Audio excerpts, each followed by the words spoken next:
Thank you, President. Forgive me if I sniffle a bit. The invocation was quite moving and I think quite appropriate to our setting here today. Thank you all, commissioners, Superintendent Randall, and guests for coming today. It is a pleasure to welcome all of you here today on behalf of the Garden's 240 full-time staff, 1,200 volunteers, and Board of Directors chaired by Robert F. Fink, who's in the back of the room. Wave. We're all very proud to welcome you here today. As the President said, just 47 years ago, these 385 acres were degraded wetlands, severely damaged by highway construction, artillery practice, and farming. But now the Chicago Botanic Garden celebrates its 40th anniversary and is internationally known as one of the finest gardens in the world. This living museum is home to 2.5 million plants, 26 display gardens, and a robust suite of visitor programs, community programs, research, and education. The garden also manages 7 other Cook County locations in conjunction with the city colleges, Cook County, and the Chicago Public Schools. And in my remarks today, I'm going to give you an update on the garden's work and our strategic plan. But before I get started, I wanted to tell you about the black netting on the windows. Probably most of you, as being involved with the Forest Preserve, recognize what this is. But this is bird netting to help cease the hitting of the birds on the windows during the migratory season.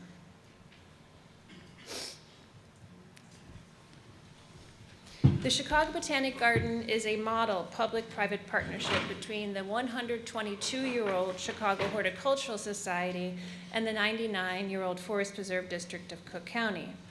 The garden's 10-year strategic plan and our member magazine, which is sent to 50,000 households 4 times a year, is named Keep Growing.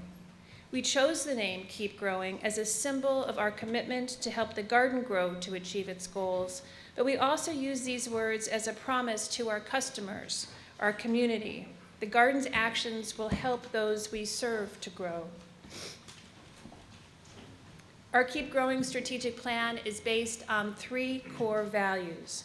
We believe that beautiful gardens and natural environments are fundamentally important to the mental and physical well-being of all people. We believe that people live better, healthier lives when they can care for and enjoy gardens.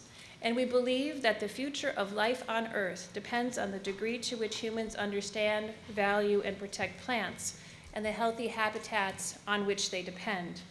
I know all of us in this room, as evidenced by your commitment to the Forest Preserve District of Cook County, share these values.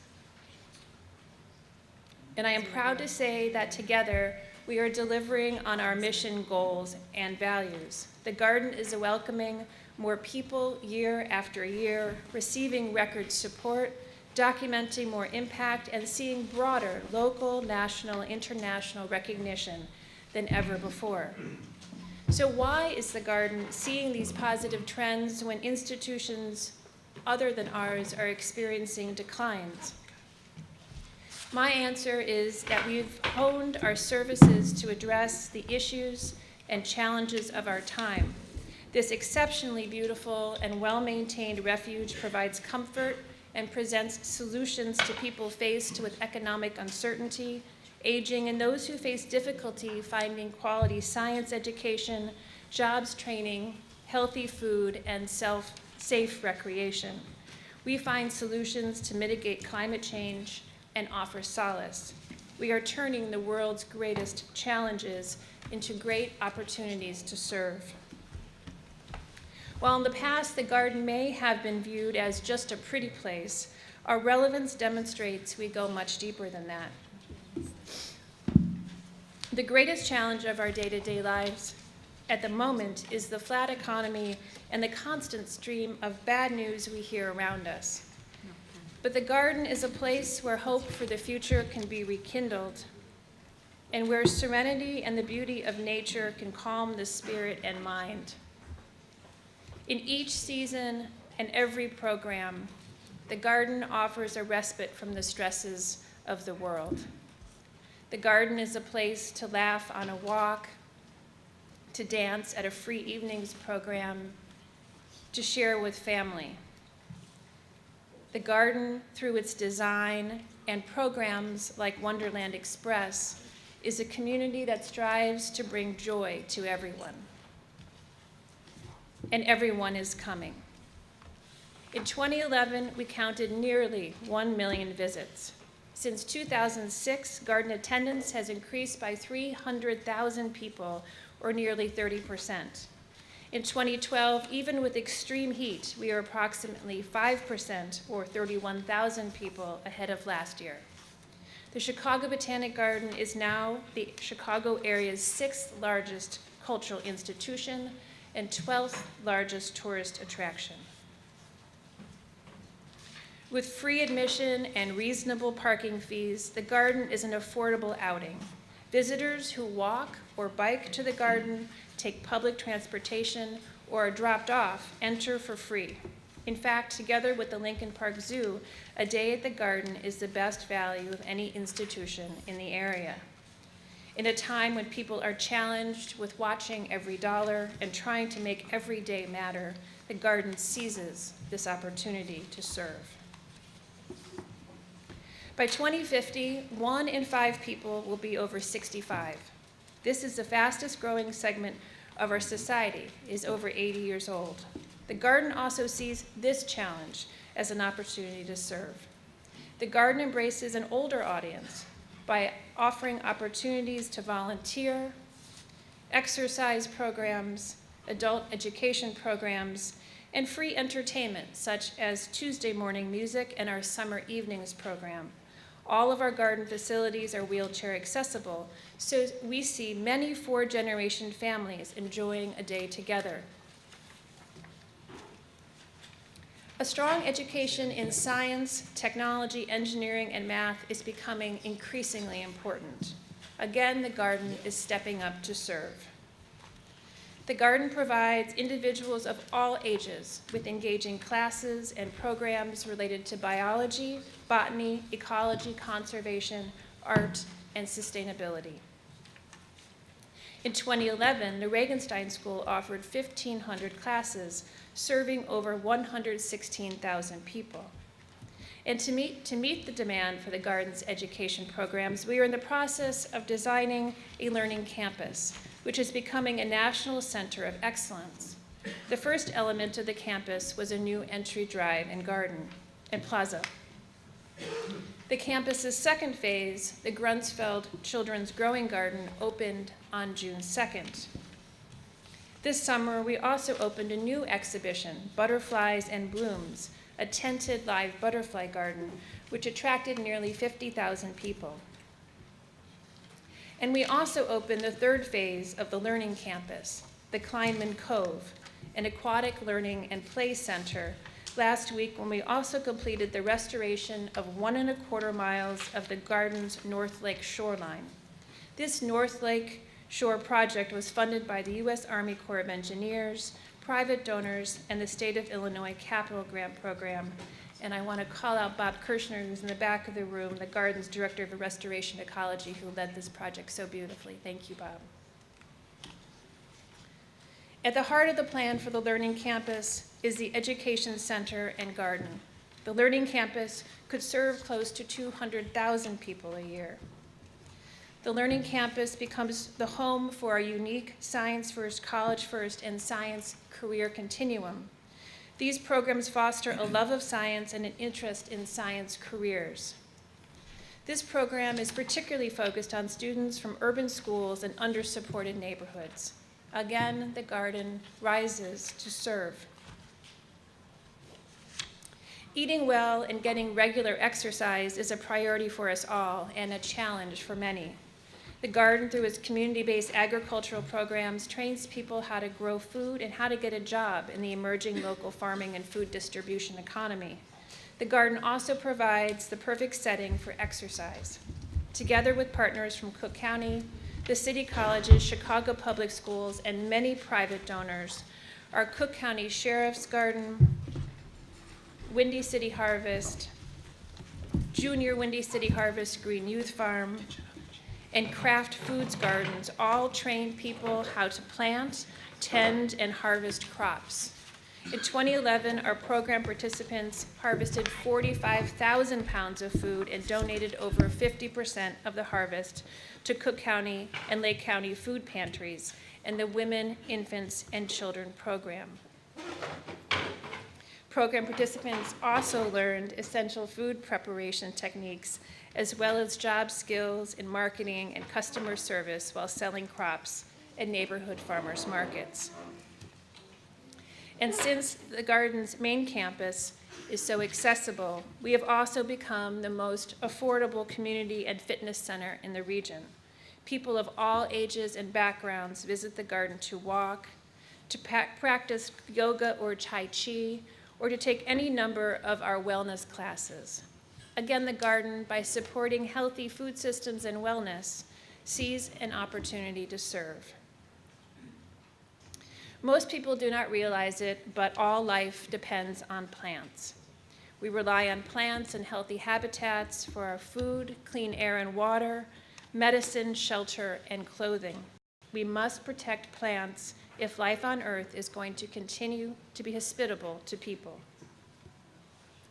The garden conservation scientists study what is happening to plants, what changes can result from a loss in plants and healthy habitat, and then seek to discover ways to mitigate the damage. Our Plant Conservation Science Center is home to these conservation science research projects, as well as the garden's programs in seed banking, land management and restoration, and shoreline restoration, as well as the garden's National Conservation Land Management Intern Program with the Department of Interior, Bureau of Land Management, and the Master's and PhD program with Northwestern University, which trains students who will lead the world in the field. The Chicago Botanic Garden has become a world leader in plant conservation science, providing knowledge, training, and hope. The garden uses science to serve as we seek to heal our environment. The garden is a place that delivers healing and generates positive well-being to everyone who enters. Our horticultural therapy program serves those who are physically or mentally challenged. We serve veterans, children, and adults. Working with plants builds strength, relieves stress, fights depression, and increases well-being. Trained garden therapists teach courses, host symposia, and consult on hospital and school garden planning. Our therapy program extends beyond the garden's boundaries, serving numerous hospitals, rehabilitation centers, and hospice. The garden is a refuge, and the garden is a good value and a place for a diverse population of people from around the county and around the world to enjoy with family of all ages or alone. The garden brings positive press to our region, and the garden's education, community, and science programs help assure a better future. The garden's mission, focus, and services address the problems and challenges of our time. We provide opportunity in the face of problems, and it is our challenge and opportunity to ensure that this relevance and ability to serve continues in the future. As you know, the Chicago Horticultural Society conducts this work through its partnership with the Forest Preserve District of Cook County and by raising private funds.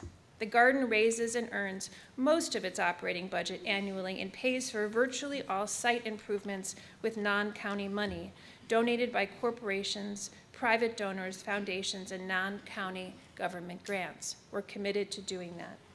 For example, during August alone, the garden was awarded a major grant from the National Science Foundation, received a $750,000 grant from the USDA, and earned a $150,000 grant from the Institute of Museum and Library Services. North Shore University Health Systems, Bank of America, JP Morgan Chase, Northern Trust, Baxter, Walgreens, Allstate, and State Farm are also some of the local corporations who supported the garden generously in the last few months. In conclusion, over the past 40 years, we have grown tremendously. And over the past 2 years, the first of our Keep Growing strategic plan, we have completed several of our master site plan goals. We have raised over $18 million toward our 10-year $82 million goal for capital. We have also focused on raising funds through bequests and endowment gifts to put forward toward our permanent savings account to help strengthen our ability to serve in the future. Over the full 10 years of our plan, the garden needs to move forward to continue to meet the growing demand for our services. For example, constructing a bike and pedestrian path that connects the Forest Preserve's Skokie Lagoons to its McDonald Woods. And this is fully funded through state, federal, county, and private donors and should open in 2014. A new nursery and greenhouse to replace 35-year-old facilities which are no longer capable of meeting the garden's needs. The learning campus I described earlier, and a renovation to increase the service and seating capabilities of our cafe, which was built when the garden served half as many people as it does today. Compared to other world-renowned gardens, the Chicago Botanic Garden is in its infancy. But while the garden is young historically, it is already one of the great botanic gardens of the world. Our programs evolve as the needs of the community changes, as the beauty of the garden changes with the seasons. The world's challenges are great, and the Chicago Botanic Garden is committed to meeting those challenges and to providing the services that are needed within a beautiful and inspiring environment. The garden is committed to serving the people, the economy, and the natural areas of Cook County, and working with you to show the world how a local government working with a private partner can provide a model for excellence, fiscal management, and service. Thank you very much for all you do for the garden and those we serve together.